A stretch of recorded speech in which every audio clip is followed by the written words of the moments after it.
I like the cowboy hat. It seems to be an interesting adjustment to your normal sartorial attire. I saw it online and I had to have it. I thought you were starting to turn into Brendan Fraser a little bit. I wouldn't mind that. There are worse people to turn into.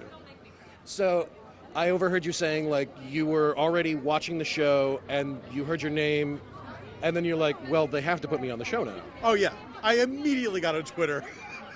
And I said, you can't just do that. I'm a huge fan of the show. You can't just throw my name around and make me into a psychotic weirdo and not put me on the show. And they called my bluff and they put me on. It was a dream come true. So how hard is it for you to channel show Paul? Because it seems to be pretty different. Right. I mean, you know, the hardest thing is not that that character is so much nastier than I am in life, but that character is much more successful than I am in life. So that getting into that mindset was difficult, but but I managed to pull it off, I think. So the Sunday Funday that you were involved in is probably the scariest one I've ever seen. Like, what's been your most terrifying party thing like that?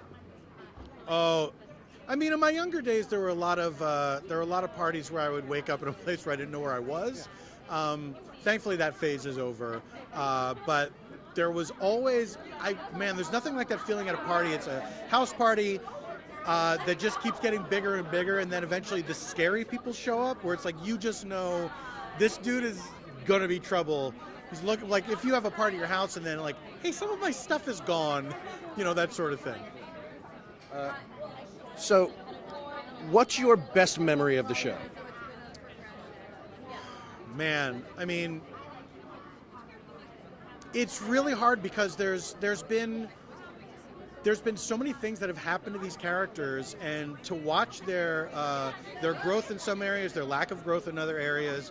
You know, honestly, I think probably Edgar's journey has been the most memorable because a character that I relate to the least, you know, and I think that, you know, being a veteran, suffering from PTSD, and to see him, you know, rise and fall and rise, and, you know, like clearly has such a good heart and is such a decent person, to watch his struggle and watch his triumphs over and again has been, I don't know, I haven't seen too much like that on TV, and I think this finale is really excellent, and I think it's going to stay with people, and I think that fans are going to be happy with it. I as a fan, I was really happy with it. You know, it's a really difficult thing to pull off, and I think that they did a fantastic job.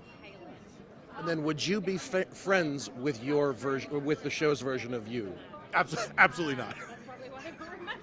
Absolutely not. It would be somebody that I would be very, I would try to be very polite to in person, and then I would not be able to wait until I got to get with somebody else to talk about the experience. Thank you so much, man.